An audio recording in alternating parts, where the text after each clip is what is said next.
Hi everyone, this is George, Shirley, and Oleg. Thank you for watching our video on leadership across cultures. In our video, we will first define what culture is and compare the two cultural theories by Hofstede and Champernard. Then we will show our own professional experiences in different countries in the form of drama. Theories will also be applied during the drama in order to have a better understanding on different cultures. Okay, first of all, how do we define culture? The term culture is first defined by Edward Tylor in 1871 in his book Primitive Culture as a complex whole which includes knowledge, belief, art, morals, law, customs, and any other capabilities and habits acquired by man as a member of society. Another definition by Spencer Orty in 2008 is also quite interesting.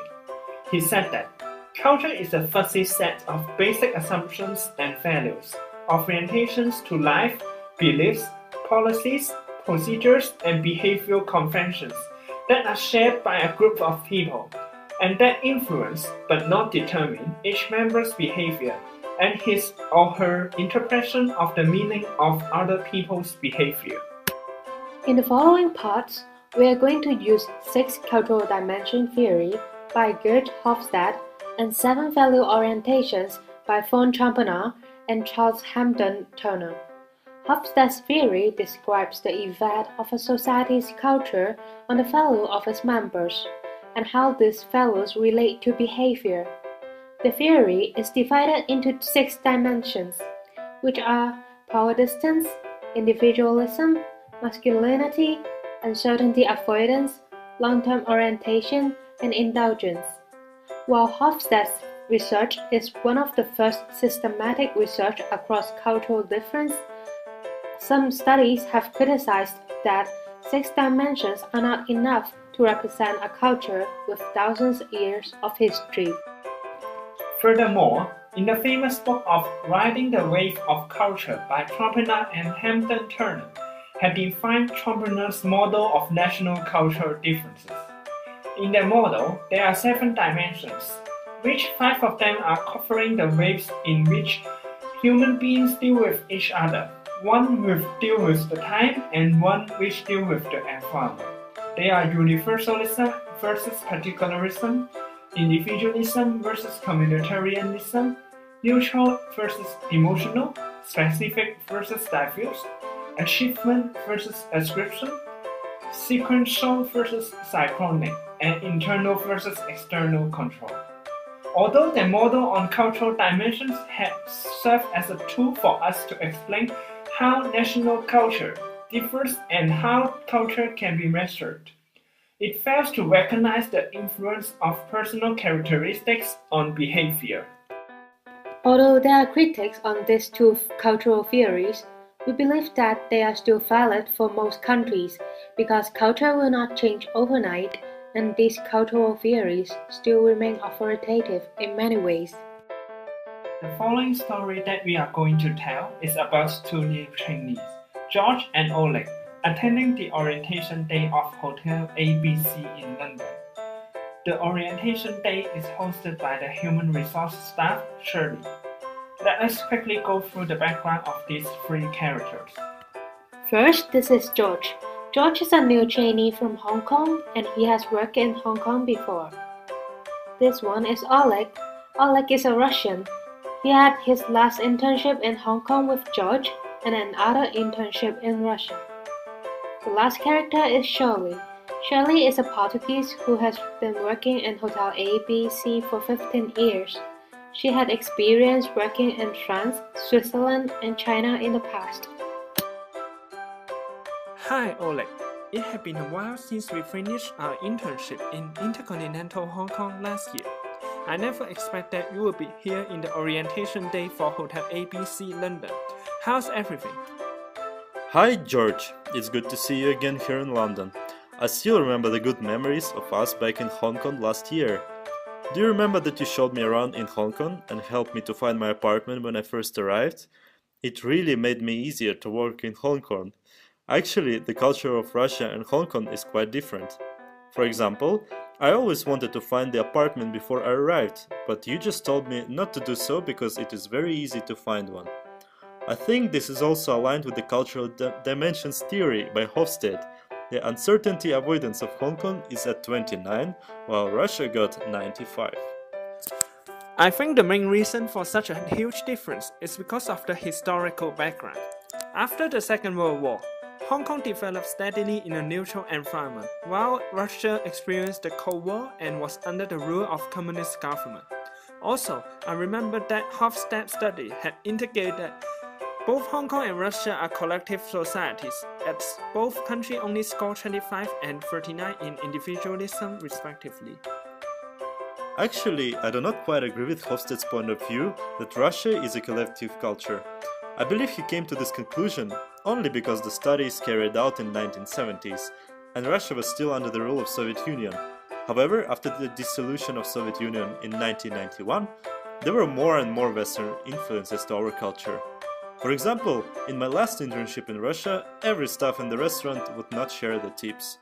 My Russian colleagues are very individualistic. Good morning, everyone. Welcome to the orientation day of Hotel ABC. I'm Shirley from Human Resources. I hope you have already get used to the environment. Let's start our section today now. I believe that most of you have already been working here for a week, and most of you are Chinese from different countries. Did you experience any cultural shock during work in England? I bet it's not easy for you. Actually, I was an immigrant from Portugal. I have moved here for 15 years and have been working in Switzerland, France, and China before. Taking my experience as an example, when I first arrived in this country, I didn't understand why colleagues cannot be friends after work. Back in Portugal, we always invite colleagues to have dinner in our homes. While in the UK, after work we will not hang out together. At most, we will only take the tube together to go home. That was very weird for me as a Portuguese. But very soon, I understood that our colleagues were not being unfriendly to us. They just didn't want to make up work life and social life. Also, when I was a kid back in Portugal, I always went to neighbors' house to have dinner. However, I have moved to London for 15 years now. I still don't know my neighbor's name. This also matched with Hofstede's study on Portugal. He said that Portugal had the lowest score on individualism among all Western European countries except Spain. I had the same feeling as you did when I first arrived in England. However, based on my internship experience in Portugal in my first year, I believe that Portugal had changed and developed a lot in these years. To be honest, Hofstede's paper was published more than 30 years ago. Many studies have pointed out that his research may be outdated in this fast-growing and globalizing society. For example, in Trompena's research on cultural dimensions, Portugal is not a group-focused culture anymore. In the restaurant that I worked in Lisbon, all servers had their own section. Instead of helping others during work, all of us will only take care of their own section. Actually, this does not mean that the service must be bad.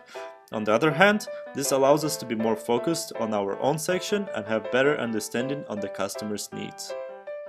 Really? Maybe I had left home for too many years. I should probably take some holidays to visit my friends and family in Portugal. You may be right. Ever since the Carnation Revolution in 1974, Portugal had become a democratic country and more open to Western culture. Okay, I think all of you now have a clearer image on our hotel as well as the country. Thank you for participating in the orientation day.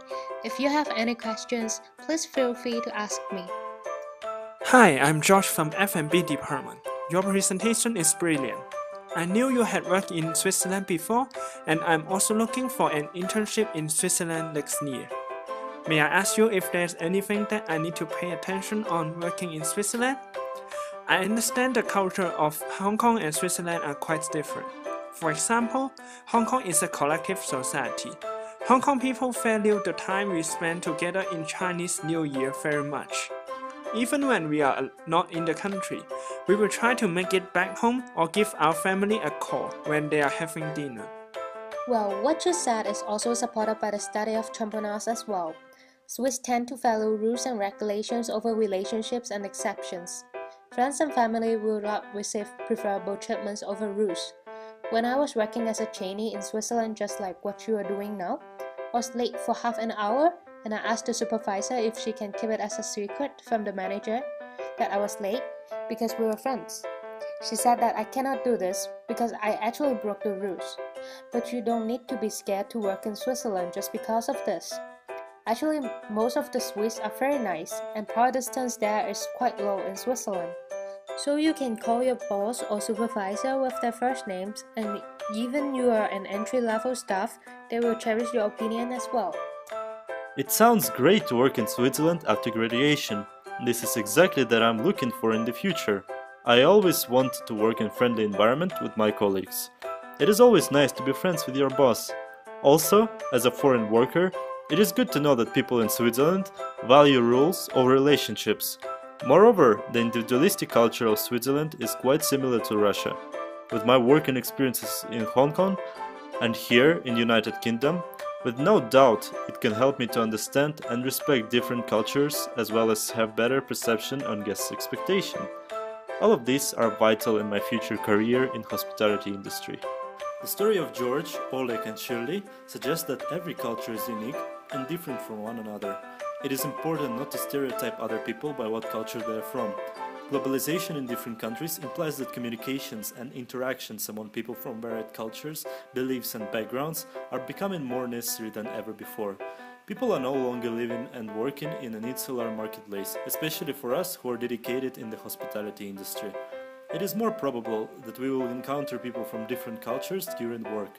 Therefore, when we go to work in a foreign country in the future, research on the history, culture and beliefs of the country should be done to be prepared to different challenges. To conclude, in today's fast-growing world, cultural diversity is definitely one of the biggest challenges in the hospitality industry. In order to become the future leader in the industry, it is essential for us to value cultural differences.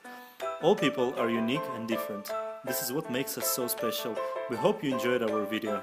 Thank you for watching.